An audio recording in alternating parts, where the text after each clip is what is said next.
పద్మావతి అమ్మవారి పుష్పయాగం. శ్రీ పద్మావతి అమ్మవారి బ్రహ్మోత్సవాలలో భాగంగా 9 రోజుల పాటు నిర్విఘ్నంగా జరిగిన బ్రహ్మోత్సవాల అనంతరము 10వ రోజు సాయంత్రం పద్మావతి అమ్మవారికి పుష్పయాగాన్ని నిర్వహిస్తారు.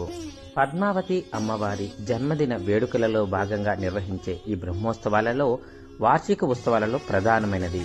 ఈ బ్రహ్మోత్సవాలలో అమ్మవారికి చేసే పూజలలో ఎటువంటి దోషాలు ఉన్నా వాటిని క్షమించమని అమ్మవారిని ప్రాధేయపడమే ఈ కార్యక్రమంలోని ప్రధానమైన ఉద్దేశం.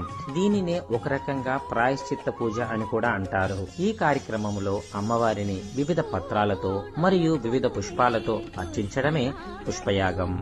పూజలందరూ చేసేదే పుష్పయాగము.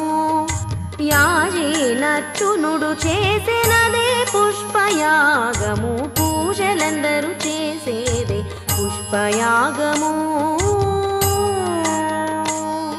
మొదల శ్రీ సతి చేతి మోహన కమలమే మొదల నీకెప్పుడును పుష్పయాగము.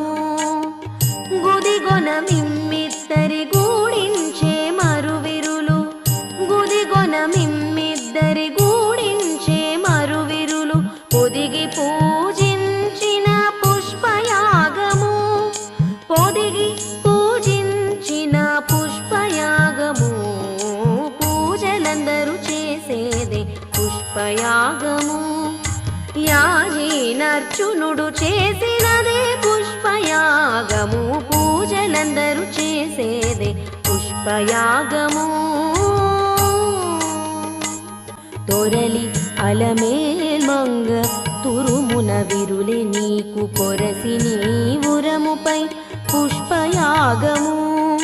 సిరులతో మునులెల్ల శ్రీ వెంకటాద్రీశ సిరులతో మునులెల్ల శ్రీ వెంకటాద్రీశ పొరి పొరి చేసేరు నీకు పుష్పయాగము. పొరి పొరి చేసేరు నీకు పుష్పయాగము. పూజలందరూ చేసేదే పుష్పయాగము. యాజీనర్చునుడు చేసినదే పుష్పయాగము. పూజలందరూ చేసేదే పుష్పయాగము. పుష్పయాగము. పుష్పయాగము.